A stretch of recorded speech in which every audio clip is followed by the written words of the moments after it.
अस्सलाम वालेकुम, this is doctor Rahman Baig from Pakistan pets hospital. आज हम आपके साथ डिस्कस करने लगे हैं most presenting complain which is commonly occurs in the monsoon. So we are going to discuss about the parvoviral infection in dogs. It is very common in the monsoon season.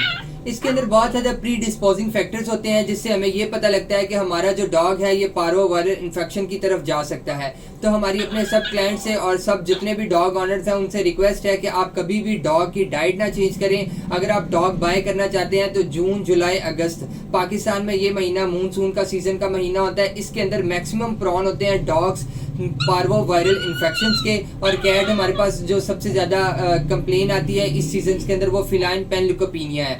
जो feline पैनल्यूकोपिनिया है इसका जो virus है और parvoviral infections both are the same viruses. तो जी इसके अंदर हम प्री डिस्पोजिंग फैक्टर्स की बात कर लेते हैं। वो कौन कौन से फैक्टर्स हैं जिसकी वजह से कोई भी पपी है उसको पार्वोवायरल इन्फेक्शन हो सकता है। The first and the most important pre disposing factor in puppies the sudden diet change, उसके बाद ट्रैवलिंग स्ट्रेस आता है, उसके बाद इन्वायरमेंटल चेंजेस आते हैं, उसके बाद हिस्ट्री में अनवैक्सीनेशन डॉग होता है। अनवैक्सीनेशन पपी को मैक्सिमम चांसेस होते हैं कि उसको पार्वोवायरल इन्फेक्शन हो जाए। इस तरह के और भी बहुत सारे इन्फेक्शन होते हैं जिसमें आपको सिमिलर पिक्चर्स आती है जिसमें ब्लडी डायरिया एंड वॉमिटिंग होती है। और इसके इंट्रोडक्शन की बात करते हैं कि पार्वोवायरल इन्फेक्शन की इटियोलॉजी क्या है, ये किस वजह से होता है और इसके रीजंस क्या क्या हो सकते हैं।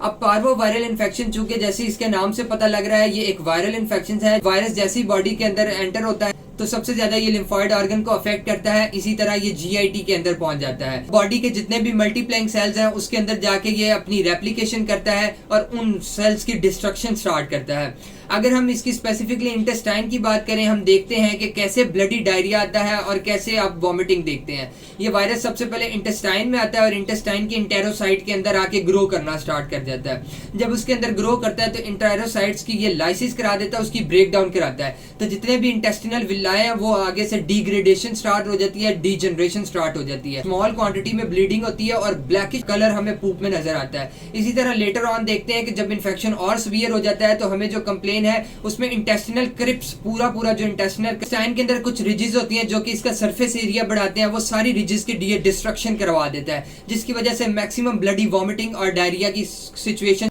पार्वोवायरल इन्फेक्शंस में कॉमन होती है। अगर सर्वाइवल रेट की बात करें तो ऐसा पपी जिसकी एज 3 मंथ से कम है तो उसके अंदर सर्वाइवल रेट ओनली 10% होता है। 10% भी तब होता है कि जब हम उसको फ्लूइड रिससिटेट करें। अगर हम उसके हाल पे छोड़ दें या अगर आप समटाइम उसका ट्रीटमेंट करवाने में लेट हो जाए तो इसके चांसेस और कम हो जाते हैं। जैसे जैसे पपी की एज बढ़ती जाती है 3 मंथ से, जैसे एज इसकी 1 मंथ बढ़ती जाती है तो ईच मंथ में 5% इसका सर्वाइवल रेट इंक्रीज होता जाता है। अगर हम 6 मंथ की बात करें तो 25 से 30% तक चांसेस होते हैं पार्वोवायरल इन्फेक्शन से सर्वाइवल के। पपी 6 मंथ से लेके 6 वीक्स तक मैक्सिमम प्रॉन होते हैं केनाइन पार्वोवायरल इन्फेक्शंस के। उसके बाद कुछ ब्रीड्स होती हैं ससेप्टिबल होती हैं पार्वोवायरल इन्फेक्शंस की वजह से, जिसके अंदर एक जर्मन शेफर्ड, पिटबुल, उसके बाद spaniel and many others breeds too. कुछ ब्रीड्स होती हैं वो सेंसिटिव होती हैं पार्वोवायरल इन्फेक्शंस के।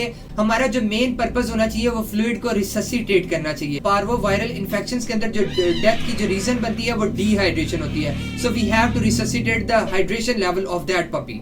क्लिनिकल साइंस की बात करें तो स्टार्ट में ये होता है कि एनिमल लिथार्जिक हो जाता है और एक साइड पे डिप्रेशन में जाके एक साइड पे कोने पे जाके बैठना शुरू कर देता है। लेटर ऑन आप देखते हैं कि उसके अंदर पहला एपिसोड आता है, समटाइम पपीज के अंदर वॉमिटिंग का पहला एपिसोड आता है, कुछ पपीज में डायरिया का एपिसोड आता है। तो never take it normal.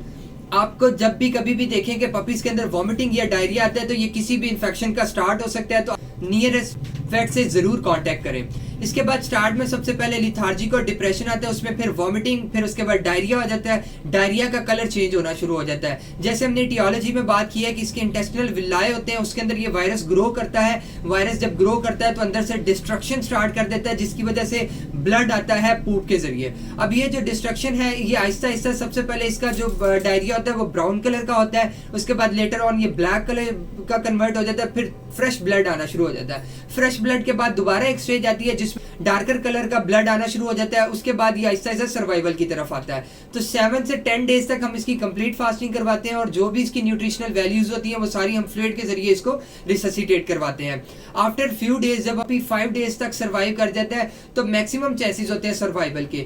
Normally जो पपीज की डेथ होती है वो 3 to 4 डेज के अंदर उनकी मोर्टेलिटी मीन्स के डेथ हो सकती है। तो इसके अंदर एक और भी बहुत ज्यादा कॉमन साइन आता है कि जब भी डॉग को पार्वो हो जाता है तो वो अपनी कूल और डैम प्लेसेस के अंदर जाके बैठना शुरू कर देता है और अपने आप को हाइड करना शुरू कर देता है। डायग्नोसिस की बात करते हैं, क्योंकि डायग्नोसिस हमारे पास एक ऐसा टूल है जिसमें हम डिफरेंशिएट कर सकते हैं कि आइदर के हमारे पपी को पार्वो है, हेमरेजिक गैस्ट्रोएंटेराइटिस है या कोई और बैक्टीरियल इन्फेक्शन है। तो चूंकि ये एक वायरल इन्फेक्शन है तो हमारे पास एक स्नैप टेस्ट होता है जिसके अंदर हम स्पेसिफिक एंटीजन और एंटीबॉडीज को डिटेक्ट कर लेते हैं। इसका result within few minutes आ जाता है, तो इससे हम कंफर्म कर लेते हैं कि इसको पार्वो वायरल इन्फेक्शन है या नहीं। इसी तरह कुछ और भी टेस्ट ऐसे हैं जिससे हम वायरस के डिटेक्शन करते हैं, लाइक एलाइजा एंड पीसीआर। इसके अलावा हम इसकी ब्लड प्रोफाइलिंग करते हैं जिससे हमें इसके सिस्टम्स का पता लगता है कि आइदर के किडनीज एंड लिवर और ब्लड के अंदर जो इसके डिफरेंट सेल्स हैं जो कि इसकी इम्यूनिटी के अंदर हेल्प कर रहे हैं उसका क्या क्वांटिटी है। ये चीज हमारे ट्रीटमेंट में बहुत ज्यादा हेल्पफुल होती है। अगर हम ट्रीटमेंट की बात करें तो हमारा जो मेन कंसर्न होता है वो हमारा फ्लूइड रिससिटेशन होता है। तो with the passage of time हम ड्रिप को इंक्रीज कर देते हैं और जब वायरस की पीक आती है तो फिर हम ड्रिप को थ्राइस अ डे देते हैं, तो इससे सर्वाइवल चांसेस मैक्सिमम इंक्रीज हम कर सकते हैं। फ्लूइड थेरेपी होती है, इसी तरह वॉमिटिंग हो रही होती है तो एंटीबायोटिक्स देते हैं, डायरिया के लिए एंटी डायरियल ड्रग्स देते हैं, कुछ एंटीबायोटिक्स और पेन किलर्स भी साथ हम उसको ऐड ऑन करते हैं। कुछ न्यूट्रिशनल वैल्यू होती है जो कि किसी भी पपी को चाहिए होती है at the stage of parvo, तो उसको भी साथ साथ हमें मैनेज करना होता है। तो कभी भी अगर आपके पपी को अगर ब्लडी डायरिया आ रहा है, वॉमिटिंग आ रही है, तो इसका हरगिज ये मतलब नहीं है कि उसको पार्वो वायरल इन्फेक्शन है। इस तरह के और भी बहुत सारा इन्फेक्शन हो सकते हैं जैसे हेमरेजिक गैस्ट्रोएंटेराइटिस जो कि क्लोस्ट्रीडियल इन्फेक्शन की वजह से पपीज के अंदर होता है। ये एक बैक्टीरियल इन्फेक्शन है which is relatively less dangerous as compare to the parvo.